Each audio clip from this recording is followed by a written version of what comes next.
वंदे मातरम। मैं विजय ठाकरे आपका स्वागत करता हूं स्टेप अप एकेडमी। आज हम लोग बात करने वाले हैं क्लास 12 का, जो 17 मार्च को एग्जाम होने वाला है इकोनॉमिक्स का। उसके लिए लेके आए हम कुछ खास। क्या लेके आए हैं कुछ खास? तो यह है सर सुपर क्विक रिवीजन। इसमें हम करने क्या वाले हैं, तो हर एक एक मिनट का क्या करने वाले हैं, फुलर यूटिलाइजेशन करने वाले हैं। तो आज हम लोग बात करने वाले हैं मैक्रो इकोनॉमिक्स का जो यूनिट नंबर 3 है, जिसका नाम है determination of income and employment. इसमें हम लोग 3 चैप्टर्स को back to back few minutes में क्या करने वाले हैं, कंप्लीट करने वाले हैं। तो इसी स्पीड के साथ क्या करेंगे हम लोग, यहाँ पे ये चैप्टर और यूनिट जो है वो एक साथ में खत्म होंगे। तो चलिए हम लोग सबसे पहले स्टार्ट करते हैं। यहाँ पे मैक्रो इकोनॉमिक्स का चैप्टर है भैया, और यहाँ पे हम लोग अगर देखें तो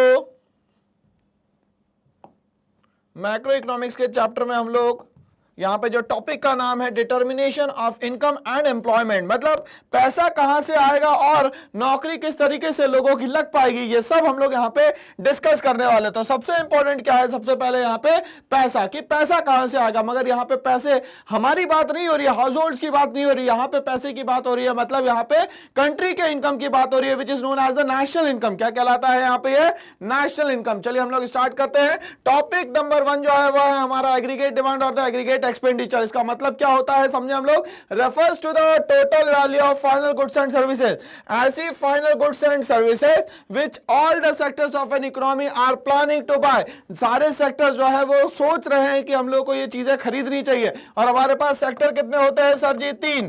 पहला सेक्टर जिसको हम लोग प्राइमरी बोलते हैं, दूसरा जो है उसको बोलते हैं यहाँ पे हम लोग सेकेंडरी, और जो थर्ड सेक्टर होता है उसको हम लोग यहाँ पे बोलते हैं टर्शरी सेक्टर। क्या बोलते हैं, टर्शरी सेक्टर। तो तीनों सेक्टर हो गए यहाँ पे भाई। चलिए, तो तीनों सेक्टर्स क्या कर रहे हैं, प्लान कर रहे हैं किसी भी गुड्स या किसी भी सर्विसेज को खरीदने की। At the given level of income, उनके पास जो पैसा है उतने में ही उनको खरीदना है, मगर अभी प्लान कर रहे हैं, एक्चुअली में ये परचेज नहीं कर रहे। कितना टाइम मिलेगा इसको ये परचेज करने के लिए, तो मिलेगा सर 1 अकाउंटिंग ईयर, मतलब 1 अप्रैल से लेकर 31 मार्च। तो ये हो गया हमारा मीनिंग एग्रीगेट डिमांड का और एग्रीगेट एक्सपेंडिचर का। चलिए हम लोग बात करते हैं कि कंपोनेंट ऑफ एग्रीगेट डिमांड क्या होते हैं, मतलब एग्रीगेट डिमांड को कैलकुलेट करने के लिए किन किन चीजों की जरूरत होती है। तो यहाँ पे 4 मेन पिलर्स होते हैं।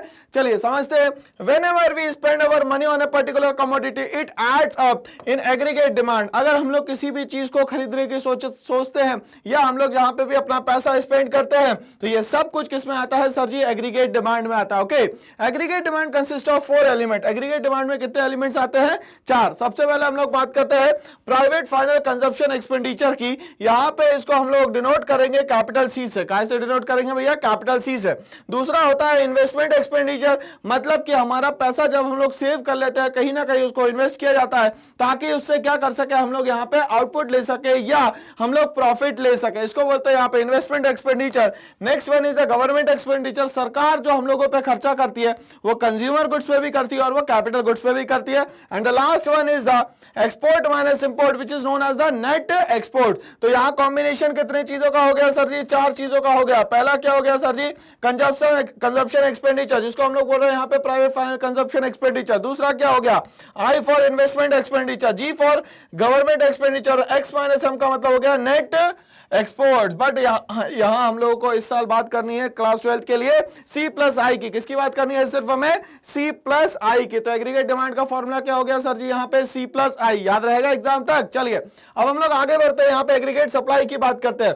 जैसे हम लोग एग्रीगेट डिमांड में एज अ कंज्यूमर वर्क कर रहे हैं कि हम लोगों को इतनी सारी चीजें खरीदनी है, उसी तरीके से अगर हम लोग एक प्रोड्यूसर की तरह बिहेव करेंगे और चीजों को बेचने की बात करेंगे, तो चीजों को जब बेचेंगे तो हमारे पास क्या आएगी भाई, इनकम। कंट्री ऐसा करेगी तो क्या आएगी भाई हमारे पास, नेशनल इनकम। इसीलिए एग्रीगेट सप्लाई को हमेशा किसके बराबर माना जाता है, नेशनल इनकम के बराबर माना जाता है। और उसको डिनोट किससे किया जाता है सर, कैपिटल वाई से। कैसे डिनोट करा जाएगा, कैपिटल वाई से। चलिए अब हम लोग बात करते हैं कंपोनेंट ऑफ एग्रीगेट सप्लाई और इनकम की। The income of a consumer can be consumed और सेव्ड। अगर मान लेते हैं किसी के पास इनकम आ रही है तो वो 2 तरीके से इसका यूज करेगा, या तो उसको कंज्यूम करेगा या तो उसको क्या करेगा भैया, सेव करेगा। चलिए, so aggregate supply comprises of the 2 element, first one is the consumption and second one is the saving। मतलब कि यहाँ फॉर्मूला क्या हो गया, AS is equals to Y is equals to C plus S। Yes चलिए exam में ये बात हम लोग, तो यहां हम अब बात करेंगे आगे कि एग्रीगेट सप्लाई का जो फॉर्मूला होता है उसको बोला हम लोगों ने यहाँ पे C+S।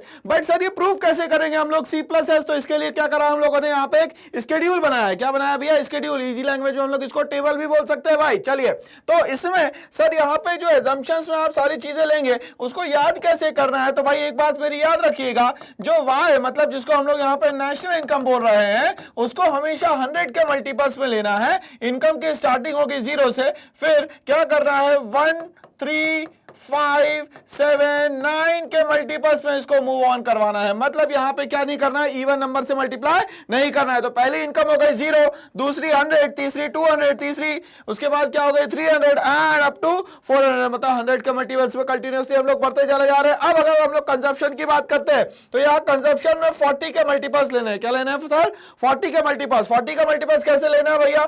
40 इंटू 3, और इसके आगे हम लोग अगर बढ़ते हैं तो ये 40 इंटू क्या हो जाएगा भैया 5, 40 इंटू क्या करेंगे 7, 40 इंटू क्या कर देंगे 9। ठीक है, अब आपकी मर्जी है, आप कैसे भी ले सकते हैं। तो मैंने ये तरीका निकाला था कि इनकम को 100 से बढ़ाना और आपके पास जो कंजप्शन है उसको 1 3 5 7 9 अप टू ऐसे मल्टीपल्स में बढ़ाना। चलिए अब हमें ये पता है कि फॉर्मूला जो होता है y = C+S होता है। अगर हमें y भी दिया है और c भी दिया हुआ है तो हम लोग s निकाल सकते हैं, y - c = s। चलिए तो यहां पे हम लोग यहां पे क्या करेंगे भैया, सेविंग निकालेंगे। 0 - 40 अगर करा तो -40, 100 - 120 करें तो -20, 200 - 200 करेंगे तो वैल्यू आ जाएगी 0। और फिर यहां पे देखा हम लोगों ने तो कंटिन्यूअसली ये पॉजिटिव वैल्यू आने लग गई। चलिए तो एग्रीगेट सप्लाई की हमें वैल्यूज मिल गई कैसे, 0 100 200 300 और 400। अगर देखा जाए तो ये जो एग्रीगेट सप्लाई है किसके बराबर है भैया, यहाँ पे इनकम के बराबर है। इसी से हम लोगों ने क्या करा, इसका एक डायग्रामेटिक प्रेजेंटेशन भी बनाया। ठीक है, जब हम लोगों को पता चला कि aggregate supply is equal to क्या होता है भैया, C+S होता है, ये हम लोगों को पता है। चलिए तो हम लोगों ने बोला कि ये जो इनकम है वो हमेशा चलेगी 45 डिग्री पे, कंजप्शन हमेशा चलेगा थोड़ा सा ऊपर। क्यों? क्योंकि यहाँ पे 0 लेवल ऑफ इनकम पे भी कुछ ना कुछ कंजप्शन होगा जिसको हम लोग क्या बोलेंगे यहाँ पे ऑटोनॉमस कंजप्शन। और इसको शो कैसे करते हैं सर जी, हम लोग C बार से यहाँ पे शो करते हैं। चलिए हम लोग बात करेंगे यहाँ पे, अगर सेविंग फंक्शन हम लोग लेते हैं तो सेविंग इस तरीके से जाती है। तो ये वाला जो एरिया बच जाता है इसको हम लोग क्या कहते हैं सर जी, तो इसको हम लोग कहते हैं सर जी डिस सेविंग। क्या बोलते हैं? Dish saving. ये एग्जाम में याद रखने वाली बातें हैं। आगे बात करेंगे हम लोग consumption function propensity to consume. मतलब हमारी अगर जो भी इनकम हो रही है उसमें हम लोग यहाँ पे कितना खर्चा कर पाते हैं उसको बोलते हैं हम लोग यहाँ पे प्रोपेंसिटी टू कंज्यूम। बट यहाँ पे बात हो रही है यहाँ पे सिर्फ कंजप्शन की। अब ये क्या कहता है भाई, it refers to the functional relationship between the consumption and the national income. कितनी नेशनल इनकम होगी तो आप कंजप्शन में चेंज करोगे। तो हमें ये पता है इनकम के कारण ही कंजप्शन में क्या होता है भाई, चेंज होता है। तो C = F of Y, C = F of Y। मतलब कि जो भी चेंज इनकम में होगा उसके कारण आपका सारा चेंज किस में दिखेगा, यहाँ पे कंजप्शन में दिखेगा। ओके, तो ये एक अपने आप में एक साइकोलॉजिकल कॉन्सेप्ट है, क्योंकि हर किसी इंसान को आप सेटिस्फाई 100% नहीं कर सकते। Okay, as it is influenced by the subjective factor such as consumer preferences, habits etcetera. तो अलग अलग तरीके हैं मगर किसी भी इंडिविजुअल पर्सन को यहाँ पे सेटिस्फाई नहीं किया जा सकता। चलिए आगे बात करेंगे हम लोग types of propensity to consume की। किसकी बात करेंगे? Types of propensity to consume. दो तरीके से होता है। पहला एवरेज प्रोपेंसिटी टू कंज्यूम, मतलब जब वहां पे सिर्फ एक की बात हो रही होगी तो उसको क्या बोलेंगे भैया, average propensity to consume. But एक से ज्यादा की बात हो रही होगी उतने ही खर्चे में तो उसको बोलेंगे हम लोग यहाँ पे एमपीसी। क्या बोलेंगे? एमपीसी, मतलब मार्जिनल प्रोपेंसिटी टू कंज्यूम। चलिए फॉर्मूला याद करने का तरीका क्या है सर जी, तो एपीसी में यहाँ पे ये सी है, यहाँ पे लिख दिया मैंने सी। और चेंज किसके कारण होगा सर जी? इनकम के कारण। जहां आपको एम दिख जाए वहां आपको लगाना है डेल्टा। क्या लगाना है सर जी? डेल्टा। अब यहाँ पे सी है, यहाँ पे भी लिख दो सी और यहाँ नीचे क्या लिख दो? वाई। तो दो फॉर्मूले हमें याद होगा भैया, सी बाय वाई और delta C upon delta Y. चलिए हम लोग एवरेज प्रोपेंसिटी टू कंज्यूम से स्टार्ट करते हैं। मतलब एक चीज पे खर्चा करना कहलाता है average propensity to consume. It refers to the ratio. किस चीज का रेशियो भैया? Ratio of the consumption expenditure to the corresponding level of the income. इतनी इनकम के लेवल पे इतना कंजप्शन होगा। ये कौन शो करता है? ये शो करता है average propensity to consume. But किसकी बात होगी? सिर्फ यहाँ पे एक प्रोडक्ट की बात होगी, एक प्रोडक्ट के कंजप्शन की बात होगी यहाँ पे। Okay, in other words it shows how much income is consumed by the consumer, और यहां पे ये भी बताया जाएगा कि कितनी इनकम का यूज किया यहां पे कंज्यूमर ने। चलिए इसको हम लोग एक शेड्यूल के थ्रू समझने की कोशिश करते हैं। इनकम वही जो 100 के मल्टीपल्स में चलने वाली है, क्योंकि हम लोग एक ही जैसा सारा का सारा कैलकुलेशन लेके चलेंगे, 100 के मल्टीपल्स में चली गई है, और कंजप्शन हमेशा 4 के मल्टीपल्स में चलेगा, 4 1 3 5 7 9 up to so on. Okay,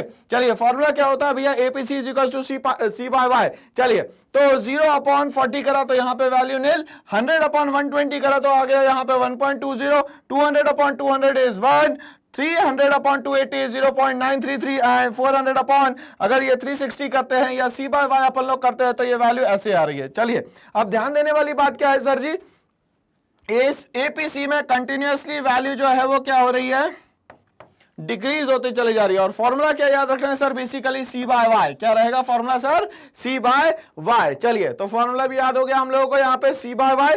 आगे बढ़ते हैं, हम लोग बात करते हैं भैया एमपीसी की। तो एमपीसी का मतलब होता है एक और, जितनी इनकम है उसमें अगर एक और की हम लोग बात करते हैं तो उसको बोलते हैं हम लोग यहाँ पे एमपीसी। मतलब एक और चीज खरीदने की ताकत जो होती है वो पुअर में ज्यादा होती है, क्योंकि वो अपनी नीड्स पे ज्यादा खर्चा करता है, वो दिखावे पे खर्चा नहीं करता, मतलब गिफ्ट गुड्स पे यहाँ पे खर्चा नहीं करता। एमपीसी ऑफ रिच जो है वो हमेशा पुअर से क्या रहेगी भैया, कम रहेगी। As a poor earn consume where as a rich earns and save part of their income. Poor क्या करता है भैया, खर्चा ज्यादा करता है, रिच क्या करता है, अपनी इनकम का जो सोर्स होता है उसमें से मैक्सिमम पार्ट सेव करते हुए चलता है। Similarly MPC of developing country is greater than the MPC of the developed country. अब हम लोग आते हैं saving function propensity to consume. अब यहां हम लोग बिहेव करने वाले हैं प्रोड्यूसर की तरह। तो अगर ये जो प्रोड्यूसर है भाई चीजों को क्या करेगा भैया, बनाएगा और मार्केट में बेचेगा, मगर वो कुछ बचाएगा भी तो इसमें, तो इसको यहां पे बोलते हैं हम लोग saving function and propensity to save. It refers to the functional relationship between the saving and the income. तो उसकी इनकम में से वो कितना बचा पाता है, इसको हम लोग बोलते हैं यहां पे क्या, सेविंग फंक्शन या प्रोपेंसिटी टू सेव। फॉर्मूला क्या होगा इसका, S is equal to F of Y. मतलब जो भी आपकी इनकम में चेंज होगा उसके कारण ही इफेक्ट पड़ेगा किसमें, सेविंग में। किसमें इफेक्ट पड़ेगा सर जी, सेविंग में। चलिए आगे बढ़ते हैं हम लोग। तो प्रोपेंसिटी टू सेव जो है वो दो टाइप का होगा, एक तो होगा एपीएस, दूसरा होगा एमपीएस। मतलब जब एक की बात करेंगे तो हो जाएगा ये एपीएस, और एक से ज्यादा की बात करेंगे तो ये हो जाएगा एमपीएस। फॉर्मूला क्या हो जाएगा सर जी, यहाँ पे एस बाय वाई, और यहाँ पे क्या हो जाएगा delta S upon delta Y. जहां पे भी एम दिखे वहां क्या लगाना है आपको दोस्तों, डेल्टा लगाना है। क्या लगाना है भाई, डेल्टा लगाना है। चलिए इसको भी हम लोग एक स्केड्यूल के थ्रू समझने की कोशिश करते हैं।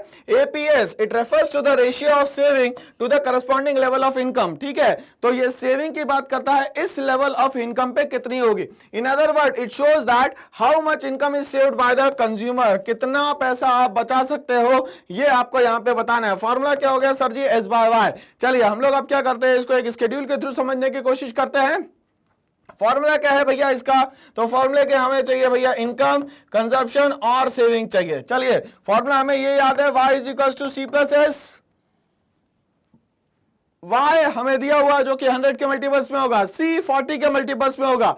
s निकाल लेंगे हम लोग, क्या करेंगे भाई, y माइनस सी करेंगे। y माइनस सी करेंगे तो हमारा क्या आ जाएगा, यहाँ पे s आ जाएगा। चलिए अब हमारे पास जो वैल्यूज आ रही है यहाँ पे उससे हम लोगों ने निकाला एपीएस, बट एपीएस जो है हर एक लेवल पे क्या है, इक्विवेलेंट है, मतलब सारे ही लेवल पे ये क्या है दोस्तों, बराबर है। चलिए आगे बढ़ते हैं हम लोग। एपीएस के बाद आते हैं हम लोग लीनियर कंजप्शन फंक्शन पे। तो अब लीनियर कंजप्शन फंक्शन के पहले एक टॉपिक और थोड़ा सा मैं समझा देता हूं। यहाँ पे एमपीएस जो है इसका मतलब होगा delta S upon delta Y. डेल्टा का मतलब क्या होता है दोस्तों, चेंज होता है। क्या होता है, चेंज होता है। चलिए लीनियर कंजप्शन फंक्शन में हम लोग आते हैं। इसका मतलब क्या बोल रहा है कि अलग अलग लेवल ऑफ इनकम पे अलग अलग कंजप्शन होगा, कितना होगा ये निकालने का जो तरीका है उसको बोलते हैं हम लोग लीनियर कंजप्शन फंक्शन। ओके, जिसमें कि सबसे पहले हम लोग बात करेंगे जीरो लेवल ऑफ इनकम पे भी अगर इंसान का कोई ना कोई कंजप्शन होता है उसको कहा जाता है ऑटोनॉमस कंजप्शन। ओके, आगे बात करेंगे हम लोग level of income at which consumption is to be calculated. सबसे पहले बोल रहा है कि मार्जिनल प्रोपेंसिटी टू कंज्यूम। हम लोग को ये पता है कि एमपीसी का फॉर्मूला होता है delta C upon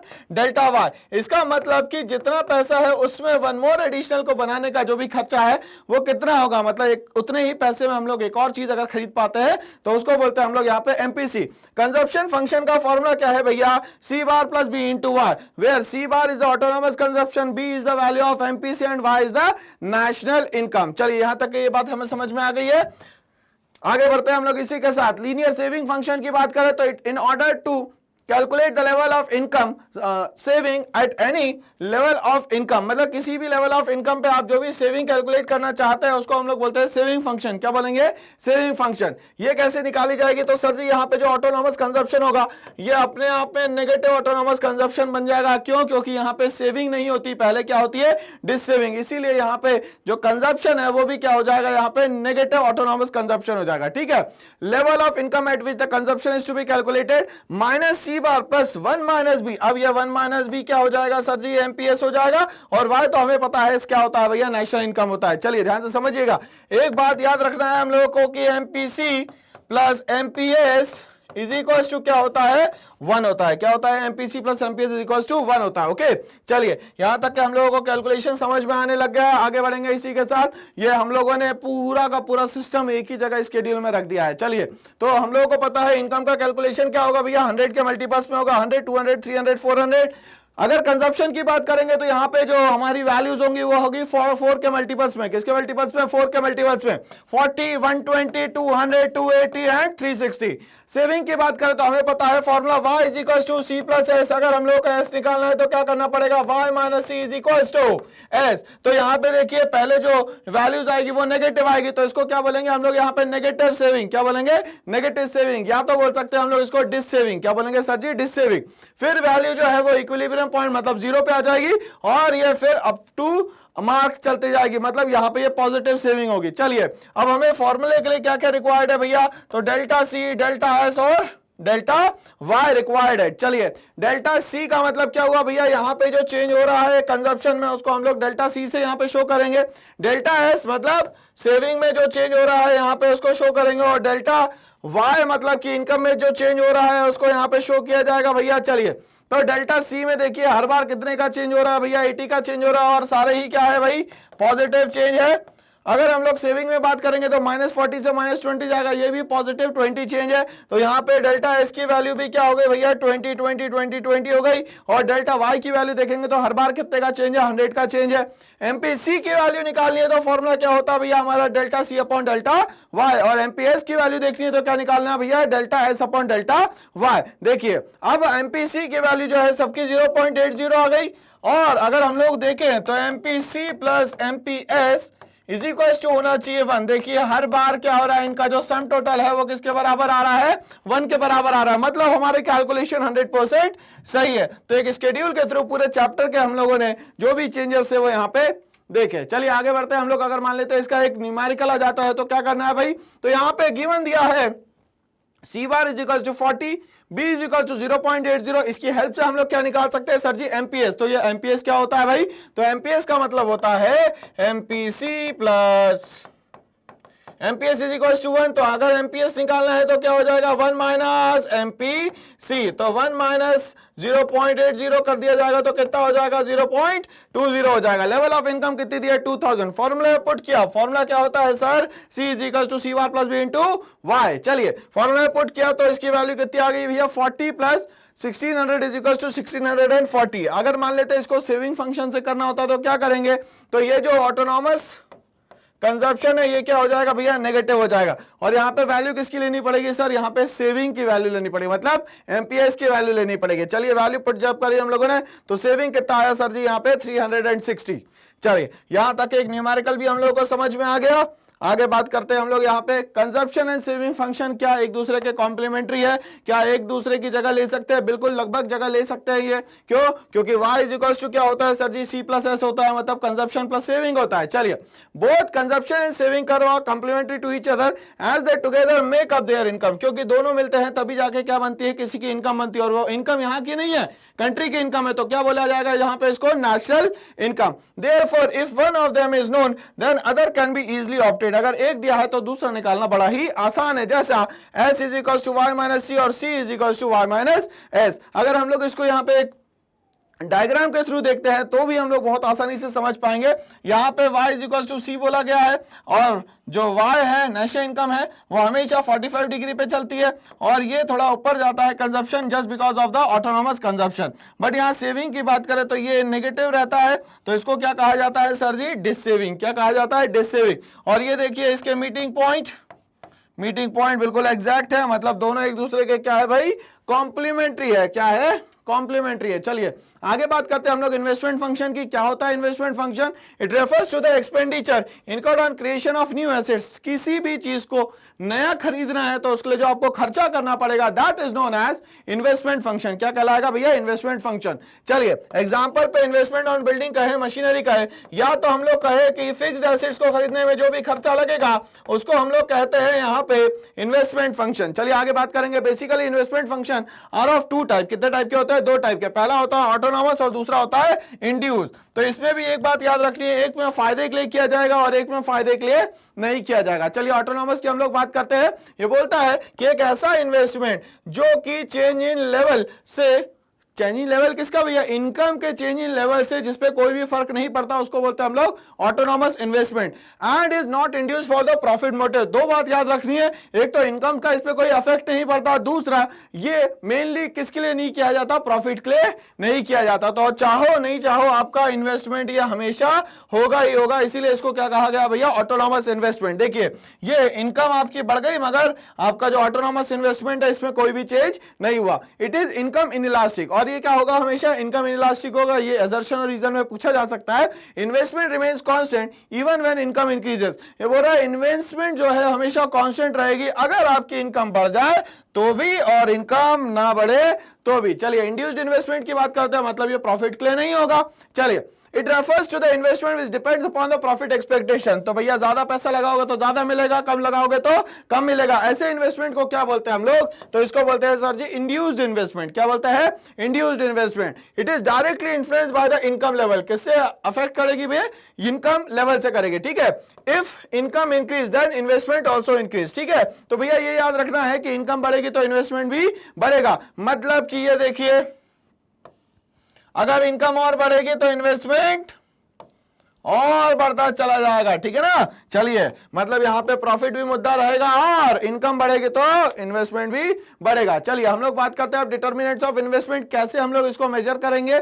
every individual invest in order to gain some expected rate of return. हर कोई चाहता है अगर मैंने पैसा लगाया तो मुझे कुछ ना कुछ वापस मिले। चलिए the decision to invest into new project depends upon two factor. दो फैक्टर है जिसके कारण आप नए किसी प्रोजेक्ट पे पैसा लगाएंगे। पहला हो गया MEI मतलब मार्जिनल एफिशिएंसी ऑफ इन्वेस्टमेंट, और दूसरा हो गया ROI मतलब रेट ऑफ इंटरेस्ट। चलिए मार्जिनल एफिशिएंसी का मतलब यह हुआ कि आपने जो पैसा लगाया उसमें से कितना मिलने वाला है।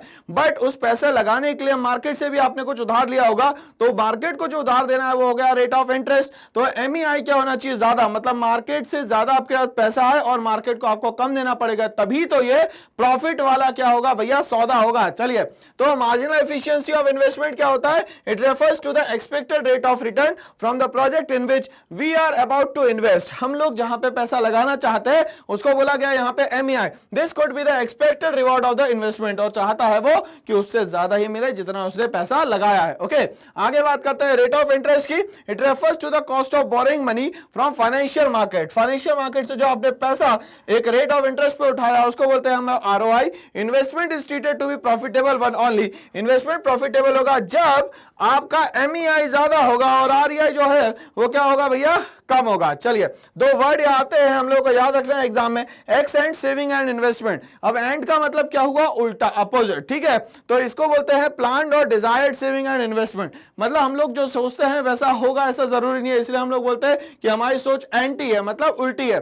तो एंड में आपको याद रखना है बेटा प्लान, और एक्स पोस्ट का मतलब क्या होता है, पोस्टिंग एक्चुअली में होती है, तो इसको बोलते हैं एक्स पोस्ट सेविंग और इन्वेस्टमेंट। तो यहां पे बोलते हैं एक्चुअल और रियलाइज सेविंग, और क्या कहलाएगा ये, एक्चुअल और रियलाइज सेविंग और इन्वेस्टमेंट। तो आपको क्या बात याद रखनी है भैया, एंड और क्या याद रखना है भैया, पोस्ट। एंड का मतलब क्या हो गया, प्लान, और पोस्ट का मतलब क्या हो गया, रियल मतलब एक्चुअल। चलिए हम लोग बात करें यहाँ पे इंपॉर्टेंट टर्म्स की। तो अब हम लोग बात करने वाले हैं इंपॉर्टेंट टर्म्स की। तो इसमें इंपॉर्टेंट टर्म में सबसे पहले जो टर्म आता है उसको बोलते हैं हम लोग फुल एम्प्लॉयमेंट। मतलब कि वहां पे अब कोई भी जरूरत नहीं किसी भी एम्प्लॉय की, उसको कहा जाता है भैया फुल एम्प्लॉयमेंट। मतलब जितना उनको पैसा चाहिए उतना मिल रहा है और लोगों के पास रोजगार भी है, ऐसी कंडीशन को क्या कहा जाता है, फुल एम्प्लॉयमेंट। चलिए समझते हैं। It refers to a situation, एक ऐसी condition in which all those who are willing and able to work get work without any undue difficulty. मतलब किसी भी परेशानी के बिना अगर उनको नौकरियां मिल जाएगी तो ऐसी कंडीशन को कहा जाएगा यहाँ पे फुल एम्प्लॉयमेंट। चलिए under full employment there can be two types of unemployment. ये फुल एम्प्लॉयमेंट में भी अगर कंडीशन हुई तो दो टाइप के अनएम्प्लॉयमेंट निकल के आते हैं। पहला जो है जिसको हम लोग बोलते हैं फ्रिक्शनल अनएम्प्लॉयमेंट, जो कि टेम्पररी अनएम्प्लॉयमेंट होता है। वो यूं होता है कि अगर मान लेते हैं एक बंदा एक कंपनी से स्विच करता है, दूसरी कंपनी को ज्वाइन करना चाहता है, तो उसके बीच में जो वो खाली बैठेगा उसको कहेंगे यहाँ पे फ्रिक्शनल अनएम्प्लॉयमेंट, जो कि देखा जाए तो एक टाइप का क्या है, टेम्पररी अनएम्प्लॉयमेंट। ओके, एक जॉब छोड़ेगा दूसरी जॉब ज्वाइन करेगा, उसके बीच का जो टाइम है उसको क्या बोलेंगे सर, फ्रिक्शनल अनएम्प्लॉयमेंट। दूसरा होता है स्ट्रक्चरल अनएम्प्लॉयमेंट। इसका मतलब क्या होता है, यहां पे किसी पर्टिकुलर चीज की डिमांड है और उस बंदे को वो चीज नहीं आती है। जैसे कंप्यूटर्स आने के कारण, इंटरनेट आने के कारण बहुत सारे लोगों की जॉब भी चले गई, मैकेनाइज्ड सिस्टम होने के कारण जॉब चले गए। तो ये सब अनएम्प्लॉयमेंट जो है वो किस में आता है सर जी, स्ट्रक्चरल अनएम्प्लॉयमेंट में आता है। It refers to the unemployment in which people remains unemployed due to mismatch between unemployed person and the demand for the specific type of the worker. जिस टाइप के वर्कर की वहां जरूरत है वो वाला काम इस बंदे को नहीं आता, इसी कंडीशन को हम लोग बोलते हैं स्ट्रक्चरल अनएम्प्लॉयमेंट। चलिए और हम लोग आगे बढ़ेंगे, यहां पे बात करते हैं इनवॉलंटरी अनएम्प्लॉयमेंट की, और हम लोग बात करेंगे यहां पे वॉलंटरी अनएम्प्लॉयमेंट की। ओके चलिए, तो इनवॉलंटरी अनएम्प्लॉयमेंट क्या होता है, ध्यान से समझिएगा। यहां पे इनवॉलंटरी का मतलब होता है it refers to a condition of unemployment in which all those who are willing to able to work at a existing wage rate. जो वेज रेट चल रहा है वहां पे उसी पे उसको काम मिल जाए, उसको क्या बोलेंगे भैया हम लोग यहाँ पे इनवॉलंटरी अनएम्प्लॉयमेंट। और यहां पे क्या बोला जा रहा है कि वेज वो जितना चाहता है उसको यहां पे मिल जाए। ओके, अब वॉलंटरी का मतलब क्या हुआ भैया, मगर यहां पे एक चीज याद रखिएगा आप कि ये जो डज नॉट है, ये वर्ड याद रखना है। इनवॉलेंट्री में डज नॉट जो है वो हम लोग को याद रखना है वर्ड, मतलब यहां पे वो जितना चाह रहा है उसको उतना पैसा नहीं मिल रहा, बट मार्केट रेट यही है, तो वो क्या करे, तो ये इनवॉलेंट्री अनएम्प्लॉयमेंट में आ गया। अब वॉलेंट्री की बात करें, it refers to the condition of unemployment in which person are unemployed because they are not willing to work at the existing wage rate. Wage rate सही ना मिलने के कारण अगर नौकरी नहीं करता वो खुद से, ये तो मार्केट में गया तो नहीं मिली, मगर वो खुद से अगर छोड़ रहा है तो वॉलेंट्री, और खुद से नहीं छोड़ रहा है तो क्या हो जाएगा, इनवॉलेंट्री। क्या हो जाएगा भैया, इनवॉलेंट्री। चलिए आगे बढ़ते हैं हम लोग इसी के साथ। अब हम लोग बात करेंगे अपने चैप्टर की जिसका नाम है इनकम डिटर्मिनेशन एंड मल्टीप्लायर। मतलब कि हमारे इनकम पे कितनी गुना कोई चीज मल्टीप्लाई हो सकती है उसको बोलते हैं हम लोग income determination and multiplier. Determination of equilibrium level according to the Keynes. Keynes क्या कहते हैं, an economy is in equilibrium when aggregate demand for goods and services is equal with the aggregate demand during a period of time. मतलब कि aggregate demand और aggregate supply जब equal हो जाएगा तो कीन्स के अकॉर्डिंग ये जो सिस्टम है वो हो जाएगा इक्विलिब्रियम का। क्या हो जाएगा, इक्विलिब्रियम का। अब यहाँ पे दो चीजें आती है, aggregate demand is equal to aggregate supply, but aggregate demand का फॉर्मूला होता है C प्लस आई और एग्रीगेट सप्लाई का फॉर्मूला होता है C प्लस एस। यहाँ पे देखा जाए तो यहाँ पे इन्वेस्टमेंट और सेविंग क्या हो गई है, बराबर हो गई, कब, इक्विलिब्रियम की कंडीशन में।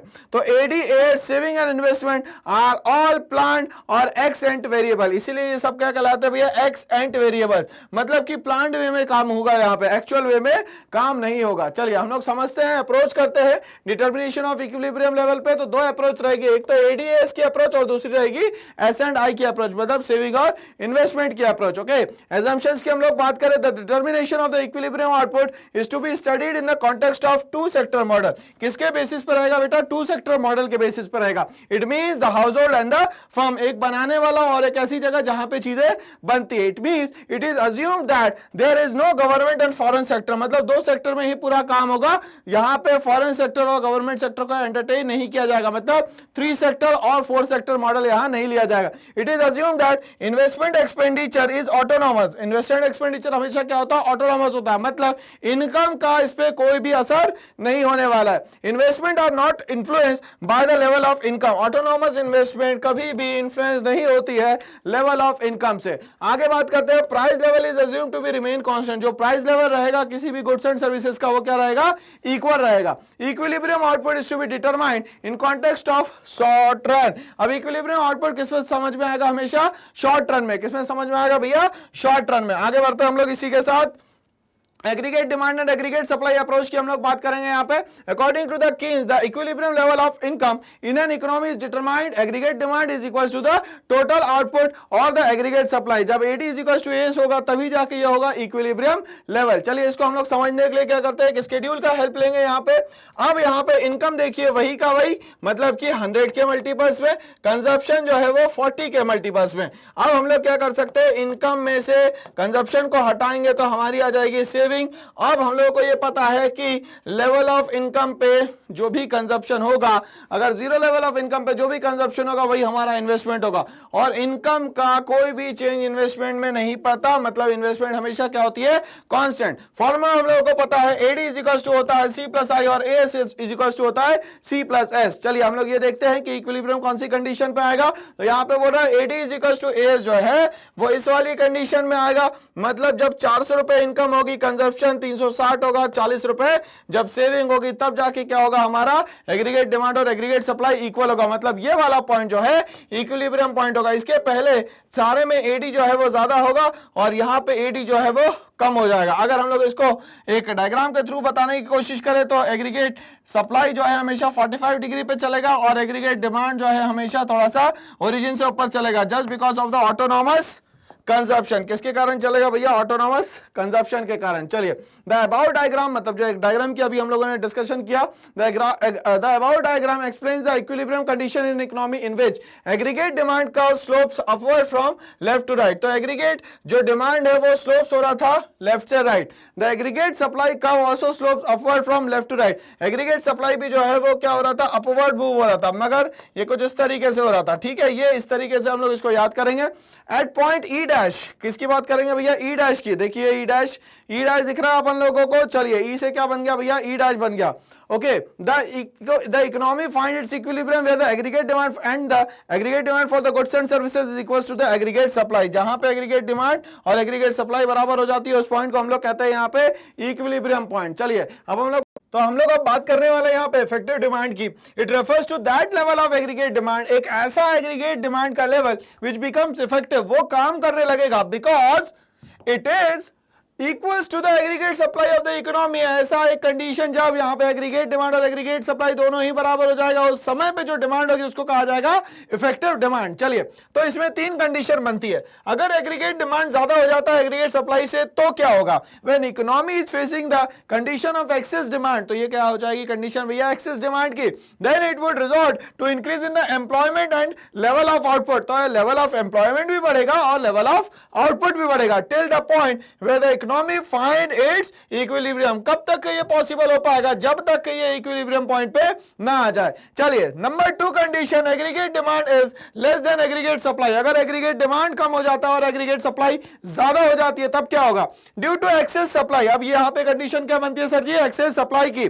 The economy will now aims to reduce the quantity of output and employment just to reach the level of equilibrium. कहां पे पहुंच जाएंगे भैया, इक्विलिब्रियम लेवल पे पहुंच जाएंगे, बट यहां पे एक्सेस सप्लाई होने के कारण क्या करना पड़ेगा, रिड्यूस करना पड़ेगा, कम करना पड़ेगा क्वांटिटी ऑफ आउटपुट को और एम्प्लॉयमेंट को। चलिए आगे बढ़ेंगे इसी के साथ।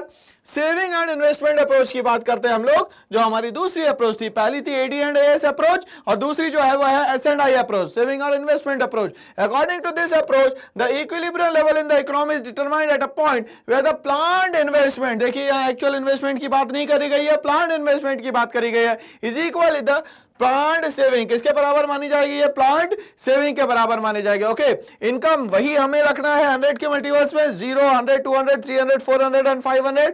कंजप्शन की बात करते हैं 40, 120। अब ये क्या है 4 के मल्टीपल्स में, इवन नहीं लेना है भाई साहब, ऑड लेना है। क्या लेना है, ऑड लेना है, मतलब 40 इंटू 1 3 5 7 और 9 से मल्टीप्लाई करेंगे हम लोग। ओके, अगर हम लोग बात करते हैं यहाँ पे Y और C दोनों दिया गया है तो हम लोग इसकी हेल्प से क्या निकाल सकते हैं सर जी, सेविंग निकाल सकते हैं। ओके, तो Y माइनस क्या कर दो, C कर दो, तो क्या आ जाएगा S। शुरू की कंडीशन में ये डिससेविंग होगा, फिर ये इक्विलिब्रियम हो जाएगा और फिर ये पॉजिटिव हो जाएगा। ओके, अब इन्वेस्टमेंट की हम लोग बात करें, भले ही कितनी भी इनकम हो जाए, कम हो जाए या ज्यादा हो जाए, इन्वेस्टमेंट हमेशा कैसे रहती है, ऑटोनॉमस, मतलब सेम रहती है। ओके, तो हर लेवल पे कितनी होगी भैया, 40 होगी। बट हमें क्या चाहिए सर जी, यहाँ पे इक्विलिब्रियम पॉइंट चाहिए where the saving is equal to investment, मतलब ये वाला जो पॉइंट है यहाँ पे सेविंग और और इन्वेस्टमेंट दोनों ही क्या रहेंगे दोस्तों, बराबर रहेंगे। चलिए तो दोनों अप्रोच हमें समझ में आ गई, एडी एंड एस अप्रोच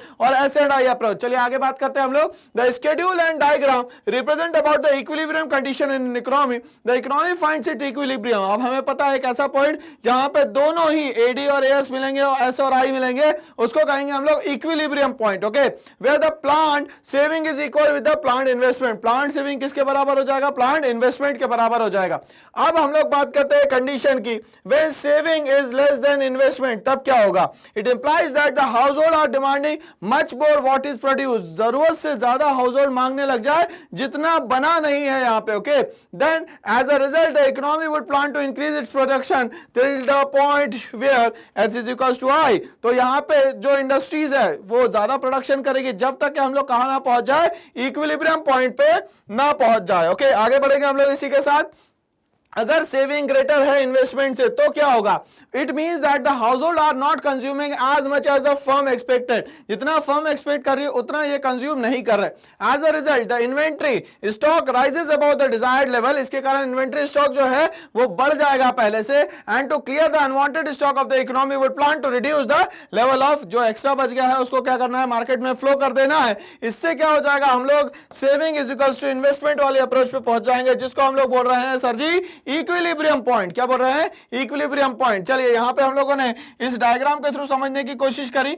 ये वाला जो पॉइंट है ये सी बार का हो जाएगा, ये एडी हो गया। एडी का मतलब होता है भैया सी प्लस आई, और यहाँ पे एस का मतलब हो गया sir ji C plus S. Okay, इसको हम लोग क्या कर रहे हैं, एस और आई अप्रोच से जोड़ देते हैं। ये हो गया हमारा सेविंग, ये हो गया हमारा इन्वेस्टमेंट। ये देखिए ये पॉइंट और ये पॉइंट जो है दोनों ही, अगर मैं ई डैश बोल दूं इसको तो बहुत ज्यादा अच्छा रहेगा, मतलब दोनों ही इक्विलिब्रियम पॉइंट पे आ गए। चलिए तो कीन्स की बात सही हो गई कि एडी और एस बराबर हो गए और एस और आई भी बराबर हो गए। कॉन्सेप्ट ऑफ इन्वेस्टमेंट मल्टीप्लायर पे हम लोग आते हैं कि हमारे पास जितनी भी इनकम है उससे कितने गुना हम पैसा और बना सकते हैं या बढ़ा सकते हैं, उसकी बात करेंगे हम लोग यहाँ पे। It is believed that an initial increment in the investment leads to the greater increase in the income. अगर इन्वेस्टमेंट बढ़ रहा है मतलब कहीं ना कहीं आपकी इनकम भी पहले से जो है वो बहुत ज्यादा बढ़ रही होगी।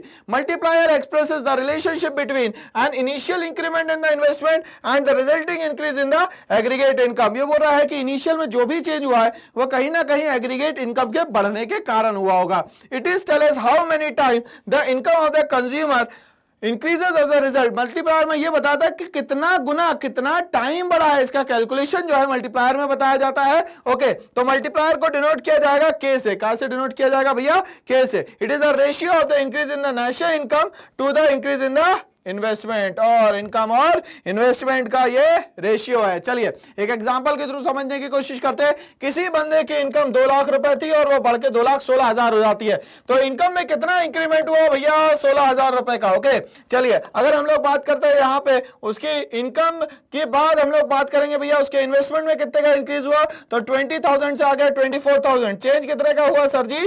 4,000 का। ओके, अब बोलता है find the value of the investment multiplier. और हमें पता है कि चेंज को हम लोग शो करते हैं सर जी कैसे?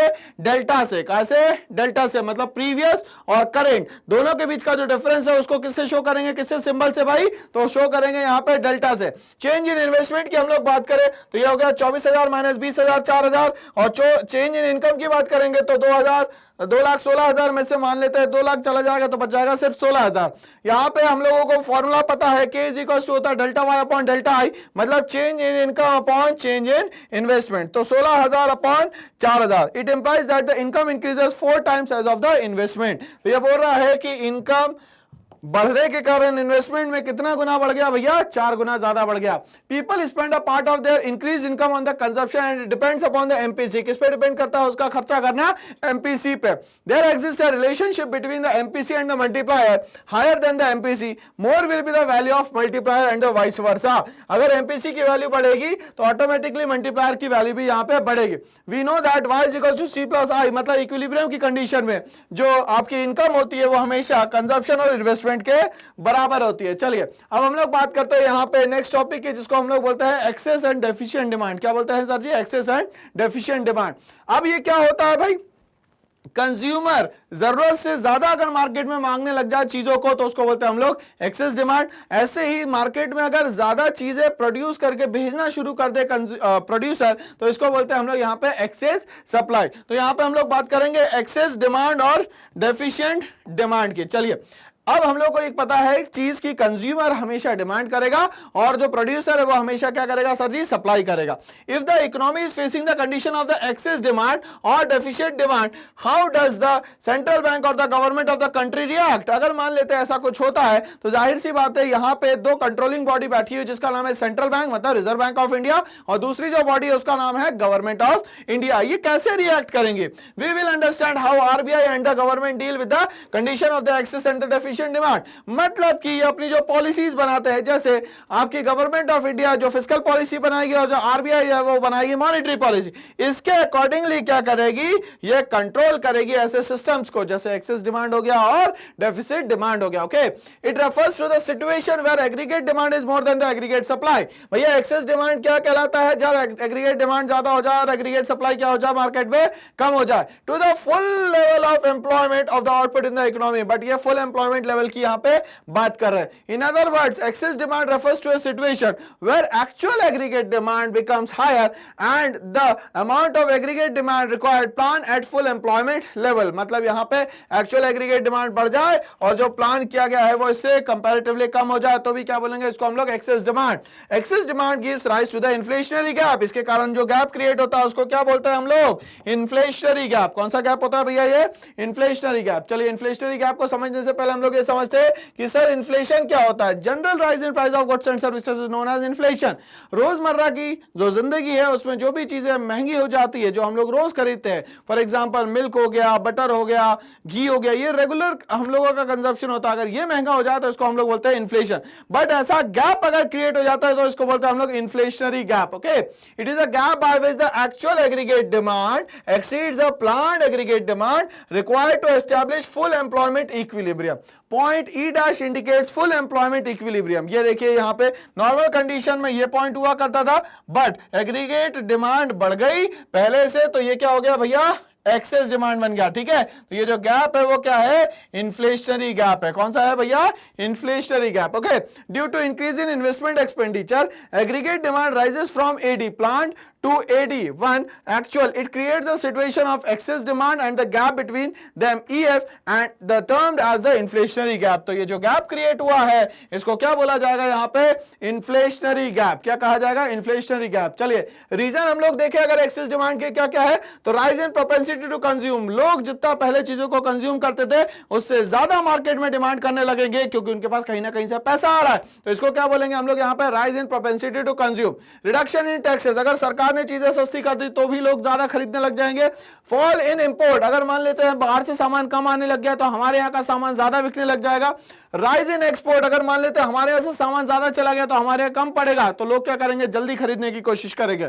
इंक्रीज इन इन्वेस्टमेंट, अगर लोगों ने ज्यादा से ज्यादा पैसा लगाना शुरू कर दिया, या increase in the government expenditure, सरकार ने अगर फिजूल खर्ची ज्यादा चालू कर दी तो लोगों के पास नहीं बचेगा तो वो क्या करेंगे, चीजों को ज्यादा डिमांड करने लगेंगे। Okay, impact of excess demand, अगर हम लोग बात करें क्या इंपैक्ट पड़ता है, सबसे पहले हम लोग बात करेंगे effect on output. Access demand does not affect the level of output, क्योंकि ये किस पे काम करता है भैया, फुल एम्प्लॉयमेंट लेवल पे काम करता है, इसीलिए यहाँ पे इस पे कोई भी फर्क नहीं पड़ता। इफेक्ट ऑन एम्प्लॉयमेंट पे हम लोग बात करें, क्योंकि ये फुल एम्प्लॉयमेंट लेवल पे काम कर रहा है तो एम्प्लॉयमेंट पे भी इसका कोई बहुत ज्यादा असर नहीं पड़ेगा।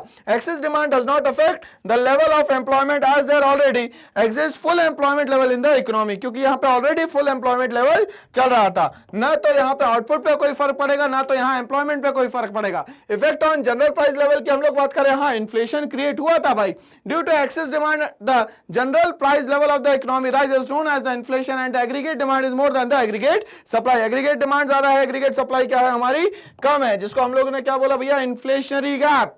डेफिसिट डिमांड की बात करें भैया हम लोग, तो डेफिसिट डिमांड का मतलब क्या हो गया कि यहाँ पे एडी जो है कम हो जाएगा, ए ज्यादा हो जाएगा, इसको बोलेंगे डेफिसिट डिमांड। मतलब प्रोड्यूसर्स की तरह अगर हम लोग बिहेव करेंगे तो ये डेफिसिट डिमांड हमें समझ में आता है। It refers to the situation where aggregate demand is less than the aggregate supply corresponding to the full employment level in the economy. In other words it refers to a situation when aggregate demand is fall short of the aggregate demand required for the full employment equilibrium level. But यहाँ पे बोल रहा है कि aggregate demand भी जो है वो यहाँ पे फुल एम्प्लॉयमेंट लेवल पे ही काम कर रहा है, मगर एग्रीगेट सप्लाई ज्यादा हो गई, इसीलिए मार्केट में क्या बन गया भैया, डेफिसिट डिमांड बन गया। अब डेफिशिएंट डिमांड या डेफिसिट डिमांड के कारण यहाँ डिफ्लेशनरी गैप बन जाता है। क्या बन जाता है सर जी? डिफ्लेशनरी गैप, मतलब चीजों का सस्ता होना, ठीक है। क्यों? क्योंकि मार्केट में चीजों की सप्लाई ज्यादा हो चुकी है। Deflationary gap is the gap by which actual aggregate demand fall short of planned aggregate demand required to establish full employment equilibrium. तो यहाँ पे डेफिशिएंट डिमांड का मतलब ये हुआ कि एग्रीगेट सप्लाई ज्यादा और एग्रीगेट डिमांड कम। इसको हम लोग डिनोट करने वाले हैं कैसे भैया? ई डैश से समझते हैं इसको। In the above diagram point E dash denote the full employment equilibrium due to decrease in the investment expenditure. किसके कारण भैया? इन्वेस्टमेंट एक्सपेंडिचर कहीं ना कहीं डिक्रीज हो गया। Aggregate demand falls from AD plant to एडी1 actual known as the deficient demand and the gap between them EF is termed as the deflationary gap. Point E shows under employment equilibrium. अब ये वाला जो point है ये show करता है आपका डिफ्लेशनरी गैप। कौन सा गैप भैया? Deflationary gap. चलिए ये चीजें समझ में आने लग गई, आगे बढ़ेंगे हम लोग डिफ्लेशनरी गैप के साथ। रीजन क्या है डेफिशिएंट डिमांड के? पहला, decrease in propensity to consume. लोगों ने चीजों को खरीदना अगर कम कर दिया तो इसके कारण डेफिशिएंट डिमांड हो जाएगा। ओके। इंक्रीज इन टैक्सेस, सरकार अगर टैक्स ज्यादा बढ़ा देगी तो लोग खरीदना बंद कर देंगे। अगर मान लेते गोल्ड पे टैक्स ज्यादा बढ़ा दोगे, ज्वेलरी पे, तो वो लोग खरीदना कम कर देंगे। राइज इन इंपोर्ट, अगर बाहर से चीजें ज्यादा आना चालू हो जाएगी तो क्या हो जाएगी भैया? यहां पे चीजों की डिमांड कम हो जाएगी। फॉल इन एक्सपोर्ट, अगर एक्सपोर्ट हम लोगों ने कम कर दिया तो हमारे पास चीजें ऑलरेडी ज्यादा रहेगी तो हम लोग खरीदना उसको कम कर देंगे। फॉल इन इन्वेस्टमेंट एक्सपेंडिचर, लोगों ने पैसा खर्चा कम कर दिया तो लोग भी उसको खरीदना कम कर देंगे। Decrease in the government expenditure, अगर सरकार ही चीजों पे खर्चा ना करे तो यहां पे लोग भी उस चीजों की डिमांड मार्केट में नहीं करेंगे। चलिए इंपैक्ट की हम लोग बात करें, क्या इंपैक्ट पड़ेगा? तो effect on output due to deficient demand there is increase in quantity of unsold stock. अब यहां पे क्या हो जाएगा भैया? क्वांटिटी जो अनसोल्ड है उसको और लोग क्या करने लगेंगे? लोग यहां खरीदने लगेंगे।